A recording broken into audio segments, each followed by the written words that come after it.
जो भी हम लोग प्रतिस्थापन विधि है, इसमें हम लोग जो इक्वेशन को हल करना सीख गए थे, ठीक है ना।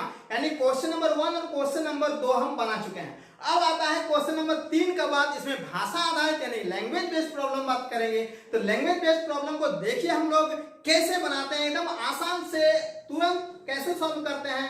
सबसे पहले आप क्वेश्चन को पढ़ें। क्वेश्चन क्या कहता है कि दो संख्याओं का जो अंतर है, दो संख्याओं का जो अंतर है वो कितना है, 26 है, और एक संख्या दूसरा संख्या का 3 गुना है। क्वेश्चन देखिए स्क्रीन पर आ रहा है, क्या कहता है कि क्वेश्चन दो संख्याओं का अंतर है, दो नंबर है, मान लेते हैं दो नंबर को, एक x है दूसरा y है, तो दोनों का जो अंतर है, दोनों का जो डिफरेंस है वो कितना है, 26 है, और एक संख्या दूसरी संख्या का 3 गुना है, जो बड़ा संख्या है वो दो छोटा संख्या से मेरा 3 गुना है, 3 टाइम्स है। तो हमारा संख्या को ज्ञात करना है। तो चलिए दोस्तों हम लोग बोर्ड पर बना लेते हैं। कैसे बनेगा, तो सबसे पहले लिखेंगे क्वेश्चन नंबर 3 का पहला क्वेश्चन में क्या करेंगे, लेट लिखेंगे। लेट अस सपोज पहला संख्या यानी कि बड़ा संख्या जो मानेंगे उसको हम लोग क्या मान लेंगे, x मानेंगे, और दूसरी संख्या जो मानेंगे उसको हम लोग क्या मानेंगे, y मानेंगे। हम लोग क्या करेंगे, x जो है वो बड़ा है, y इसको हम लोग मान लिए हैं, लिखेंगे यहां से, ठीक है ना,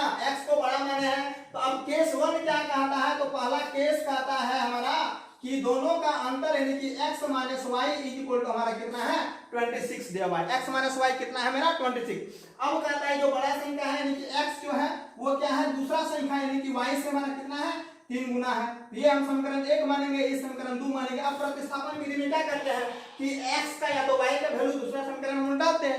यहाँ पर ऑलरेडी हमको पता है x इक्वल टू 3y, तो कितना आसान सवाल है। इस मान को इसमें बैठा देंगे, यहां लिखेंगे समीकरण 2 से x के इस मान को, x के मान को समीकरण 1 में रखने पर एकदम आसान है ना।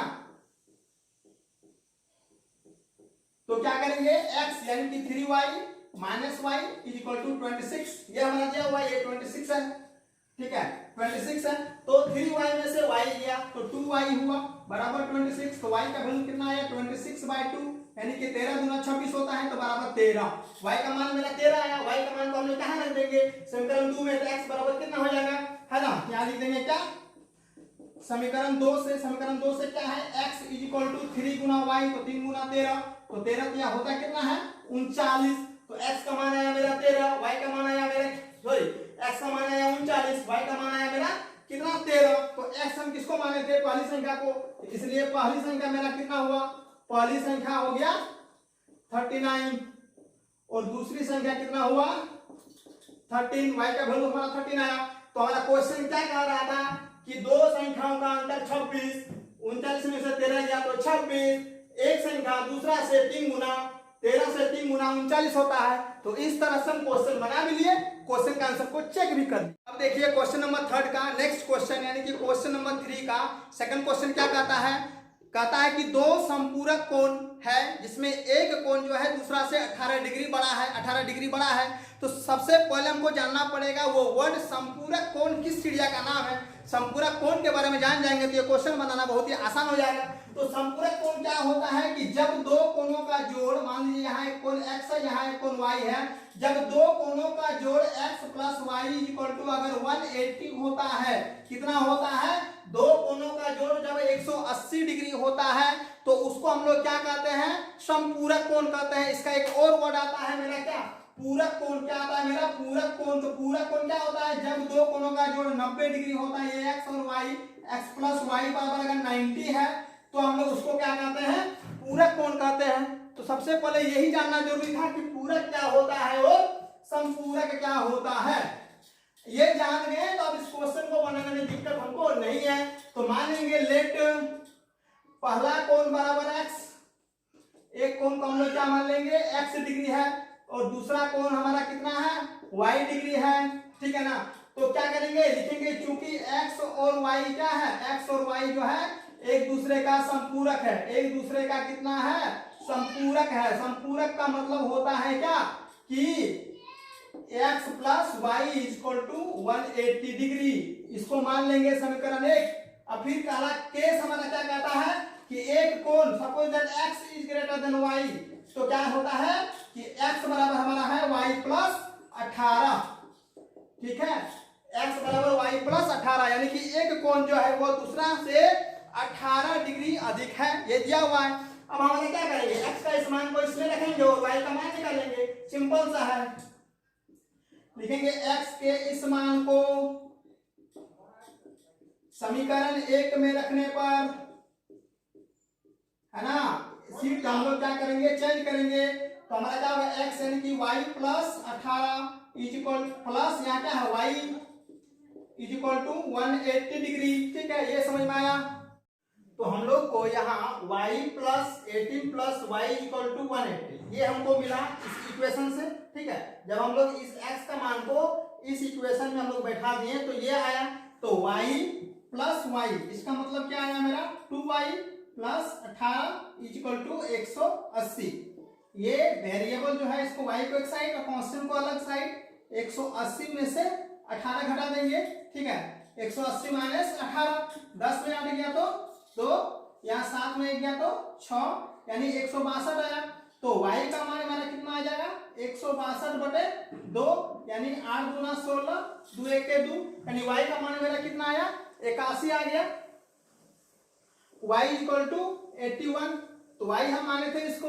अब x का वैल्यू हम यहां से निकाल सकते हैं समीकरण 3 से, समीकरण 2 से, है ना। तो समीकरण 2 में क्या है, x equal to y plus 18 यानी 81 प्लस 18, 8 और 1 9, 8 और 1 9 यानी एक आया मेरा 81 डिग्री, एक आया मेरा 99 डिग्री। ठीक है, तो हमारा एक पहला कोण जो होगा, पहला कोण यानी x का मान आया 99 डिग्री, दूसरा कोण ये आया हमारा कितना, 81 डिग्री। ठीक है, तो ये हमारा आ गया आंसर। ठीक है ना, क्वेश्चन नंबर 3 का दूसरा क्वेश्चन का ये आंसर हो गया। ठीक है ना, तो दो कोण संपूरक होता है कब, जब दोनों कोणों का जोड़ 180 डिग्री होता है और उसके बाद एक कोण दूसरे से 18 अधिक है। इस मान को हम यहाँ रख दिए, है ना, ये रख दिए। इस पूरा कैलकुलेशन करने के बाद y का मान आया, फिर y का मान को हम यहाँ रखें तो x का मान आ गया। इस तरह से ये क्वेश्चन हम लोग सॉल्व कर लिए। चलिए नेक्स्ट क्वेश्चन पे आते हैं। अब हम लोग क्वेश्चन नंबर 3 का क्वेश्चन नंबर 3 बनाएंगे, है ना। कि थर्ड क्वेश्चन क्या कहता है कि एक क्रिकेट का कोच है, ठीक है, उसने 7 बल्ला और 6 गेंद जो है वो कितना में खरीदता है, 3800 में खरीदता है। फिर बाद में वह 3 बल्ला और 5 गेंद, 3 बल्ला और 5 गेंद 1750 में खरीदता है। हमको निकालना है एक बल्ला और एक गेंद का मूल्य, प्रत्येक बल्ले और प्रत्येक गेंद का मूल्य हमको निकालना है। तो क्या करेंगे, सबसे पहले करेंगे हम लोग दो चर वाला रैखिक समीकरण में लैंग्वेज बेस्ड प्रॉब्लम को बनाने के लिए हम लोग क्या करते हैं, मानते हैं तो ये लेट एक बल्ले का मूल्य x है और एक गेंद का मूल्य कितना है, y है। ठीक है, तो केस 1 हमारा क्या कहलाता है, केस 1 कहता है कि 7 बल्ला और 6 गेंद 3800 में, एक बल्ला का दाम x रुपया, तो 7 बल्ला का दाम कितना होगा, 7 गुने x होगा ना, यानी कि 7x। ठीक है, और फिर प्लस 6 गेंद, एक गेंद का दाम y, तो 6 गेंद का दाम 6 गुने y, ये दोनों मिलाकर कितना है, तो 3800। ठीक है, इसको समीकरण 1 मान लिए। अब केस 2 कहता है, केस 2 देखिए क्वेश्चन में क्या कहता है कि 3 बल्ला और 5 गेंद 1750 रुपए में, 3 बल्ला यानी 3 गुना x 3x और 5 गेंद 5 गुना y इज इक्वल टू 1750। इसको समीकरण 2 मान लिए। ठीक है, अब क्या करेंगे, इसको आप प्रतिस्थापन विधि से हल कर लीजिएगा, या तो विलोपन विधि से भी हल कर सकते हैं। चलिए प्रतिस्थापन विधि में ही हम लोग आगे बढ़ते हैं। तो समीकरण 2 को हम लोग आगे बढ़ाते हैं तो क्या होगा, 3x is equal to 1750 minus 5y। ठीक है, तो x इज इक्वल टू कितना होगा, 1750 माइनस 5y बटे 3। ठीक है, इसको हम लोग समीकरण 3 मान लिए। अब इसको हम लोग समीकरण 1 में बैठा देंगे। ठीक है, 7 इंटू एक्स है, यानी कि 7 into 1750 minus 5y by 3 plus 6y is equal to 3800। ठीक है, नीचे कुछ नहीं है तो 1, या 7 से मल्टीप्लाई कीजिए, 7 × 35 का 5 हाथ में 3, 7 × 7 49, 50 51 52 का 2 हाथ में 5, 7 × 7 और 5 12 का 2 हाथ में 1 माइनस 7 × 35y प्लस 18y, है ना, पूरे के बट्टा में 3 इज इक्वल टू 3800। चलिए हम लोग सॉल्यूशन करते हैं। यहाँ 12250 -35 प्लस 18, 15 में 8 गया तो 7, 2 में 1 गया तो 1, 17y बाय 3। तो 3 को हम लोग क्रॉस मल्टीप्लिकेशन कर देंगे तो क्या होगा, गुना कर देंगे, 0 0 8 के 24 का 4 हाथ में 2, 3 3 9 तो 11, यानी 11,400। तो देखिए तो 12,250 minus 17y is equal to था मेरा 11,400। तो माइनस 17y बराबर क्या हो जाएगा, 11,400, और इधर चल जाएगा तो माइनस हो जाएगा मेरा 12,250, ये 50, यहां 12, 12 में 4 गया तो 8, 1 में 1 गया तो 0, 1 में 1 गया 0, मतलब ये हो गया 850 माइनस 17y। तो y बराबर आया मेरा 850 बराबर माइनस 17, तो y बराबर माइनस 850 हो गया। तो माइनस माइनस कैंसिल हो जाएगा, डिवाइडेड बाय 17, 17 × 5 = 85 होता है, यानी 50। y का मान आया कितना, 50 आ गया। तो y का मान जब आ गया तो x का मान हम लोग समीकरण 3 से निकाल सकते हैं। समीकरण 3 से क्या करेंगे, x is equal to 1750 minus 5 गुने 50, 5y बटे 3, 1750 माइनस 5 × 5 = 25 माने 250 बटा 3, ठीक है। तो 50 250, 750 में से 250 यानी कि 500, यानी कि 1500 बटा 3, 3 × 5 = 15, 500 रुपया, यानी कि x का मान कितना आया मेरा 500, x का मान आया मेरा 500, ठीक है। x का मान आ गया मेरा 500, ठीक है ना।